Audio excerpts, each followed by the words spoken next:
You pull out your phone, you tap the little weather app, the one with the cheerful sun and the cartoon clouds. It tells you it will be clear tomorrow, so you make your plans. And then tomorrow comes, and the sky opens up, and you stand there, soaked and furious, staring at a glowing screen that lied to you. Again, you have a satellite in space. You have a supercomputer crunching the numbers. You have the most advanced forecasting machine in human history riding around in your pocket. And it is wrong, flatly wrong, what feels like half the time, and worse than that, it has made you blind, because you have handed your own two eyes over to that little screen, and you no longer look up. You could not read the sky now if your life depended on it. And there was a time, not so long ago, when your life did. In Lancaster County, Pennsylvania, and in Holmes County, Ohio, the Old Order Amish do not check an app because they do not carry the phone. And yet a good Amish farmer can tell you, with a confidence that will unsettle you, what the weather will do tomorrow and the day after, and often a full week ahead. He does it with no satellite and no signal. He does it with the sky, the wind, the smell of the air, the behavior of his animals, and the plants in his own field. He has done it his whole life, and his father before him, and a farmer's entire harvest, a whole year of food and income, can hang on whether he reads the signs right before the rain comes for the cut hay. This is not a hobby for them, it is survival, and the knowledge is not new, and it is not patented, and it is not a superstition. It is 200 years of careful watching, and it was bred out of you on purpose, so that you would look at a screen instead of the sky. I am Levi Miller, and for years I have walked the fields with Old Order Amish farmers, writing down what they know before it disappears. And of all the skills I have gathered, this one feels the most like a lost magic, until you learn the science underneath it, and then you realize it was never magic at all. It was attention. By the end of this video, you will be able to step outside, look up, and read tomorrow's weather with your own eyes. So stay with me, because once you can do this, you will never again be that person standing soaked in the rain, betrayed by a screen. Let me take you to a field. His name is Jonas Lapp, and he is 80 years old. He farms outside the village of Bird in Hand, Pennsylvania, which is a real place and a beautiful name for one. When I came to see him, it was haymaking season, the most weather-anxious time of the whole year, because cut hay left out in the rain is ruined hay, and ruined hay means a hungry herd come winter. Jonas had hay down in the field drying and a decision to make about whether to bring it in or leave it another day. A wrong guess would cost him dearly. He did not reach for a phone. He stood at the edge of the field and he looked at the sky, and he wet his finger to the wind, and he watched the swallows flying, and after a while he said, "We have until tomorrow evening, no rain before then," and he was right. He is almost always right. I asked him how he could possibly know. And Jonas, who is a man of few words, looked at me for a long moment, and then he said, "The weather always tells you what it is going to do. It tells you and tells you. People just stopped listening." And then he said the thing I have carried with me ever since. He said, "The sky is the oldest book there is, and it is written fresh every single day for anyone willing to learn the letters. The sky is the oldest book there is, written fresh every day, for anyone willing to learn the letters. Hold on to that. Because by the end of this, you are going to be able to read a few of those letters yourself, and once you start, you cannot stop, and I am going to come back to what Jonas meant. Now let me teach you the signs, the real ones, the way Jonas taught me, and I am going to give you the true science behind each one, because every one of these old sayings is a folk memory of a real fact about the air." Let us start with the most famous one of all, the one you have heard your whole life and never understood. Red sky at night, sailor's delight. Red sky at morning, sailor's warning. This is not a rhyme for children. It is meteorology, and here is why it works. In most of this country, weather moves from west to east. The sun rises in the east and sets in the west. So at sunset, the sun's red light is shining from the west, the direction the weather is coming from, and for that red glow to reach you, the western sky must be clear and dry, which means clear, dry weather is heading your way. A red sky at night truly is a delight. But a red sky in the morning means the sun is rising in the clear east and lighting up clouds that have already moved in overhead from the west, which means the clear weather has passed you and the storm is arriving. The rhyme is a memory device for a real pattern in how air moves. Your great-great-grandparents encoded a weather principle into a sentence a child could remember. That is genius, not superstition. Now the next sign, and this one Jonas relies on heavily, the ring around the moon, or around the sun. You have seen it, a pale halo, a circle of faint light around the moon on certain nights. The old saying is, ring around the moon, rain is coming soon, often within a day or two, and it is reliably true. Here is the science. That halo is made by ice crystals high up in thin, wispy clouds called cirrus, way up at the top of the sky. And those high icy clouds are very often the first scouts, the leading edge of a large warm weather system, a front that is moving in and will bring rain or snow in its belly a day or two behind. So when Jonas sees a ring around the moon, he is not seeing magic. He is seeing the advance guard of a storm that is still 100 or 200 miles away, and he has a day's warning to get his hay in. The old-timers counted the stars inside the ring and said the fewer the stars you could see, the sooner the rain, and that too has truth in it, because a thicker, lower cloud deck both hides more stars and arrives sooner. But that is only the sky. Stay with me, because the animals know things too, and there is hard science in that as well. Jonas watches his swallows. When the swallows and the swifts fly high, he expects fair weather. When they swoop low, skimming the field, he expects rain. People call that an old wives' tale. It is not. Here is the mechanism. Swallows eat insects on the wing, and insects, the tiny soft-bodied ones, are sensitive to the moisture and the pressure of the air. When a storm approaches, the air pressure drops and the humidity rises, and that heavy moist air makes the insects fly low close to the ground, so the swallows follow their food down low. When the air is dry and the pressure high, fair weather, the insects rise up high, and the swallows rise to chase them. The birds are not predicting the weather. They are responding, right now, to the change in the air that comes before the storm you cannot yet feel. They are a living barometer with feathers. And it is not just the birds. Jonas told me to watch the cattle. Before a storm, cows often lie down in the field and they grow restless and they bunch together. Some of this is the pressure and the coming damp on their hides. He told me to watch the bees, who hurry back to the hive and stay in before a rain and will not venture far when a storm is near. He told me that smell itself is a sign, that you can smell a coming rain. And you can, because the falling pressure releases earthy scents from the soil and the plants, and ditches and swamps give up their odor more strongly as the pressure drops, which is the root of the old saying that you can smell the weather turning. Even your own body knows. Old folks with aching joints feel a storm coming in their bones, and that is real too, because the falling air pressure lets the tissues around the joints swell ever so slightly, and an old injury feels it first. Your grandmother's trick-knee was a barometer. She just did not have the word for it. But that is only half the story, because you have to ask the question, if the sky and the birds in the very air are shouting the weather at us all day every day for free, then why can almost no one read these signs anymore? Why did every farmer and sailor and grandmother once know them, and now we stand helpless and soaked, staring at a screen? Who took the sky from us? I will tell you. And this villain is a little different from the others, because this one did not set out to rob you. This one robbed you by accident, which in some ways is sadder still. For all of human history, right up until about 100 years ago, reading the weather was a basic life skill, as ordinary as walking. You had to know it. Your crops depended on it. Your voyage depended on it, your safety depended on it, so everyone watched the sky, and the knowledge was passed down in rhymes and sayings and the patient teaching of fathers to sons and mothers to daughters. Then came the radio, and the official forecast, and the television weatherman, and finally the phone in your pocket. And piece by piece, with the best of intentions, those tools took over the job. And here is the trap. Because the screen will tell you the weather, you stopped learning to read it yourself. Why study the sky when the app will just tell you?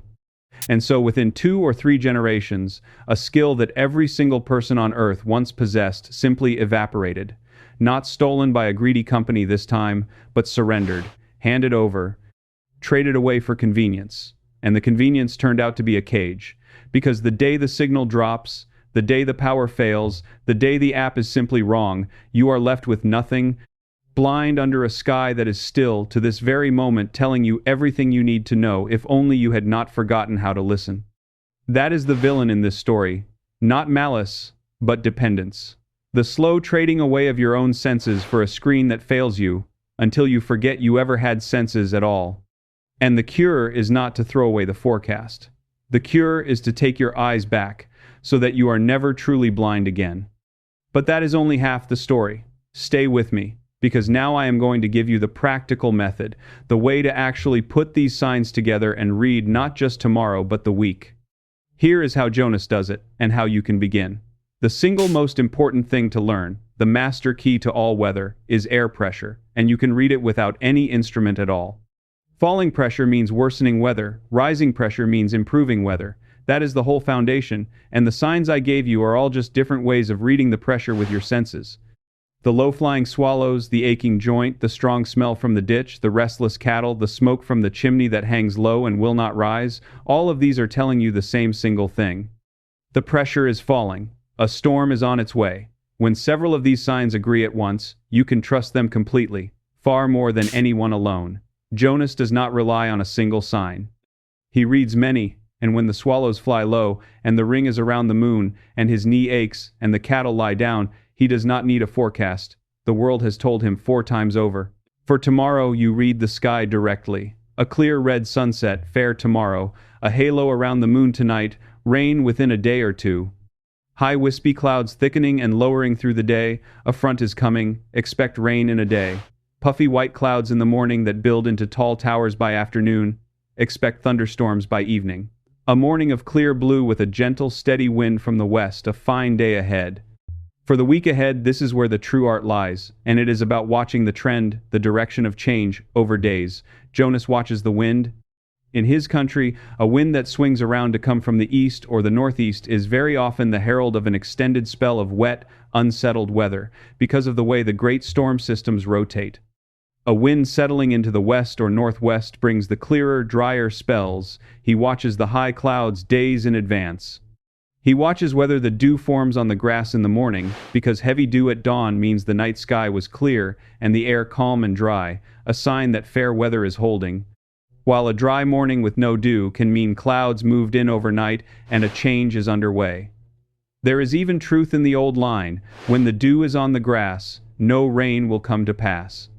He stacks these readings day after day, building a picture of the trend, and from the trend he reads the week. It is not one magic glance. It is the patient habit of looking, every day, until the pattern speaks. Now let me teach you to read the clouds themselves a little more closely, because the clouds are the plainest letters in the whole book, and once you can name them, the sky opens up to you. There are really only a few kinds you need to know.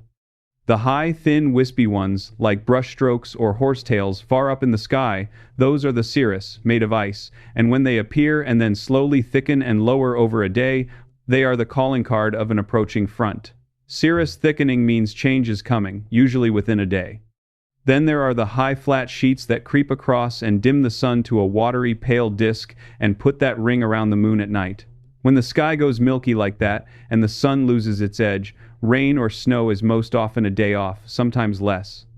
Down lower, you have the puffy cotton clouds, the fair weather cumulus, small and white with flat bottoms and blue between them. By themselves on a summer morning, those are a fine sign, a good day. But watch them. If through the day they swell and pile up tall, climbing into great towers and anvils, those have become storm clouds, and a thunderstorm is brewing for the afternoon or evening. The lesson Jonas taught me is to watch not just what the clouds are, but what they are doing. Clouds lowering and thickening, weather worsening. Clouds lifting and breaking, weather improving. The direction of change is everything. And the signs shift with the seasons, which the old folks knew in their bones. In winter, Jonas reads the snow the way he reads the rain in summer. A ring around the moon in the cold months means snow is coming, not rain. He watches for the still, heavy, gray quiet that settles before a real snowfall. When the wind dies and the air feels thick and the world goes silent, a hush that any country person learns to recognize as the snow gathering itself.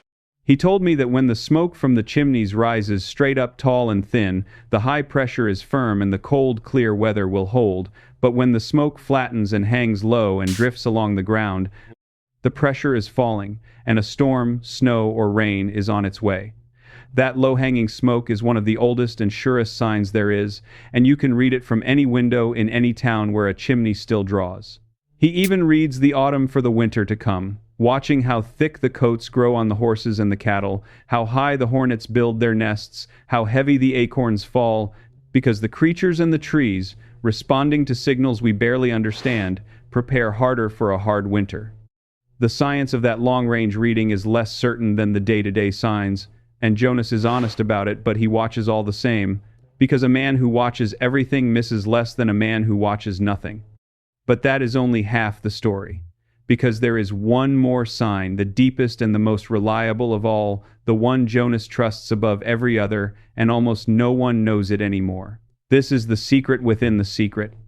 I asked Jonas which single sign he would keep, if he could keep only one. And he did not point at the sky. He pointed at a tree, a maple, at the edge of his field, and he told me to watch the leaves.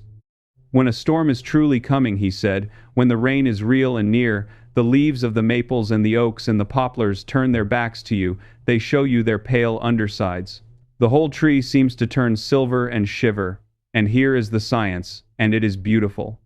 Those leaves grow in a settled position suited to the normal, gentle winds that usually blow in fair weather, most often from the west.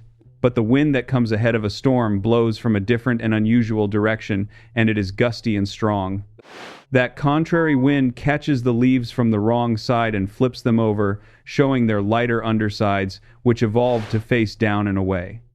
So when an entire tree of leaves turns pale and shows its belly to you, it is being struck by the storm wind, the front wind, before the rain itself arrives. The tree is a flag, 100,000 little flags, all flipping at once to signal the approach of weather. The old saying captures it exactly. When leaves show their undersides, be very sure that rain betides.